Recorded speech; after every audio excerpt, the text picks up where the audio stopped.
Technical एक्सपर्ट्सचा role आणि त्यांच्याशी म्हणजे साध्या भाषेत म्हणलं तर त्यांच्याशी कसं वागावं त्याबद्दल मी पोकळ साहेबांना जरा विचारू इच्छितो. चांगला प्रश्न आहे. याच्यामध्ये जे मेन एक्सपर्ट्स लागतात त्याच्यामधलं जो सगळ्यात महत्त्वाचं जे सुरुवातीचं आहे तो ह्या सगळ्याचं जे प्लॅन म्हणजे आपण जे डिझाईन बनवतो प्लॅनिंग जे करतो त्याच्यासाठी चांगला अनुभवी आर्किटेक्ट असणं. प्लॅन बनवताना ते पूर्णपणे आपल्याला जो मिळणारा FSI जो सुरुवातीला मी सांगितलं तो पूर्णपणे वापरला जाऊन आपल्याला जास्तीत जास्त वाढीव कसा FSI वाढीव क्षेत्र कसं मिळेल म्हणजे जे एक्झिस्टिंग एरिया आहे त्याच्यापेक्षा त्यासाठी सगळ्यात महत्त्वाचा जो असणार आहे तो सुरुवातीचा आर्किटेक्ट महत्त्वाचा असणार आहे. त्याच्यानंतर आपलं जे स्ट्रक्चर उभं राहणार त्या स्ट्रक्चरची जी मजबूती असेल त्याच्यासाठी जे लागणार असणार आहे ते स्ट्रक्चरल इंजिनियर. आता पहिलं जे आर्किटेक्ट असेल तर कोण असेल तर तो एक तर आर्किटेक्ट हा आर्किटेक्ट असोसिएशन जे आहे आर्किटेक्ट काउन्सिल ऑफ आर्किटेक्ट जे असेल तर तो रजिस्टर असला पाहिजे आणि त्याच्याकडून हे आर्किटेक्टचा आपल्याला आराखडा बनवून घेणं गरजेचं आहे. त्याच्यानंतर स्ट्रक्चरल इंजिनियर महत्वाचा आहे या सगळ्या प्रक्रियेमध्ये आणि तो स्ट्रक्चरल इंजिनियर हा जे टाउन प्लॅनिंग डिपार्टमेंट आहे महाराष्ट्राचं त्याचं स्टेट लायसन किंवा जी स्थानिक स्वराज्य म्हणजे जे प्लॅनिंग अथॉरिटी असेल त्या सँक्शनिंग अथॉरिटीकडे त्याचं रजिस्टर असलं पाहिजे किंवा तो इंजिनियर असोसिएशनचा मेंबर असायला म्हणजे चार्टर्ड इंजिनियर असायला पाहिजे. ह्या 3 क्रायटेरिया पैकी एक तरी त्याच्याकडे सर्टिफिकेट असेल असाच इंजिनियर हा स्ट्रक्चरल इंजिनियर म्हणून त्याच्यामध्ये काम करू शकतो. मग त्याच्यामध्ये अजून काही बारकावे दिलेले आहेत UDCPR मध्ये की ह्या लेवलपर्यंत त्याला सर्टिफाय करायचे अधिकार असतील वगैरे. तर हे झालं स्ट्रक्चरल इंजिनियर.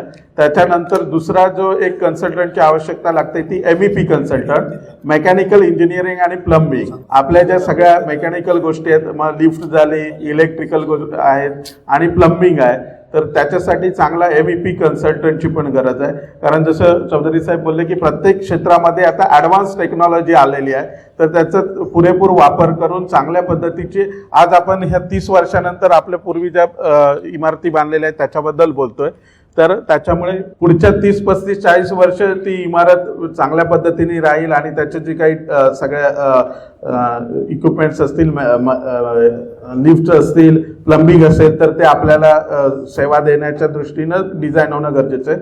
तर त्याच्यामुळे MEP कन्सल्टंट आणि फायर चा पण त्याच्यामध्ये सहभाग असेल. फायर एक्सटिंग्विशर कुठे असायला पाहिजे. त्याच्यानंतर त्याची जास्त उंचीचं जर इमारत असेल तर ते कुठच्या लेवलला काय प्रोव्हिजन करायला पाहिजे ह्या सगळ्याची एक्सपर्ट असणं गरजेचं आहे. याच्यामध्ये फक्त थोडंसं ॲड ऑन आहे जसं आर्किटेक्टचं विषयाला मेन म्हणजे आपला आर्किटेक्टच असतो. आपल्याला सगळा आर्किटेक्ट हा पाठ झालेला आहे आणि आर्किटेक्टला आपण आता नवीन टर्मिनॉलॉजी दिलेली आहे PMC प्रोजेक्ट मॅनेजमेंट कन्सल्टंट. तो DM अजून एक विषय आहे जो प्रश्न मला वाटतं येईल तो त्यावेळेला आपण त्याचं उत्तर साहेबांचं देणार आहोत. बरं आर्किटेक्टमध्ये लक्षात घ्या की फिजिबिलिटी रिपोर्टसाठी थोड़ा इथे क्लैरिटी असना गरजेचं आहे रीडेवलपमेंटचं. हम क्या करते हैं जब फिजिबिलिटी रिपोर्ट का समय आता है तो we go to the design architect. बहुत बड़े डिजाइन आर्किटेक्ट को पकड़ने का प्रयास करते हैं. डिजाइन आर्किटेक्ट जो बड़े बड़े होते हैं they do designing work but ultimately they also take help of liaisoning architect. तर लायझनिंग आर्किटेक्ट जो असतो म्हणजे लायझनिंग आर्किटेक्ट कोण तर तो डिझाईन नाही करत. तो तुमचं डिझाईन जे डिझाईन आर्किटेक्टनी केलेलं आहे ते तिथे प्लॅन्स अप्रूव्ह करण्याचं काम करतो. नवी मुंबई महानगरपालिकेमध्ये दिवसभर ते त्यांची माणसं तिथे असतात आणि लायझनिंग काम करतात अप्रुव्हल्स घेण्याचं. म्हणजे थोडक्यात साहेबांनी जे आता पोके साहेबांनी जे आता UDCPR बद्दल आपल्याला जे पॉईंट सांगितले हे लायझनिंग आर्किटेक्टला जास्त माहिती असतात. तो डिझाईन आर्किटेक्टला ते शेअर करतो की एवढी ओपन स्पेस ठेवली पाहिजे एवढे कार पार्किंगचे प्रोव्हिजन्स आहेत table number so and so एवढा रोड वेट प्रमाणे तुमचा FSI एवढा आहे.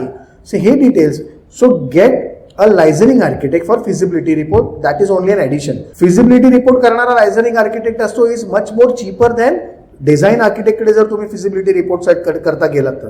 त्यामुळे तुमच्या पैशाची काळजी ही आम्हाला आहे आणि तुम्हालाही व्हावी यासाठी तुम्हाला एक सजेशन दिलेलं आहे की योग्य ते माणसं योग्य त्या ह्याच्यामध्ये पकडा आणि त्याप्रमाणे तुमचा फिजिबिलिटी रिपोर्ट करून घ्या जो बेसिक स्टेप आहे आपल्या रिडेव्हलपमेंटची. बाकी इतरही कन्सल्टंट लागतात. जसं आता आपण पार्किंगचा विषय घेतला मगाशी तर बऱ्याच वेळेला आर्किटेक्ट डिझाईन करताना पार्किंग कन्सल्टंट्स देखील लागतात. जे पार्किंग कन्सल्टंट्स येतात आणि ते सांगतात की तुमचं एवढ्या विड्थमध्ये बीम लागणार इथे लागणार काय प्रोव्हिजन्स, किती जागा पाहिजे, असे मायन्यूट डिटेल्समध्ये तर बरेच कन्सल्टंट्स आहेत. मग लिगल कन्सल्टंट्स आहेत, तुमचे प्लंबिंग कन्सल्टंट्स आहेत, MEPचं सरांनी सांगितलेलंच आहे.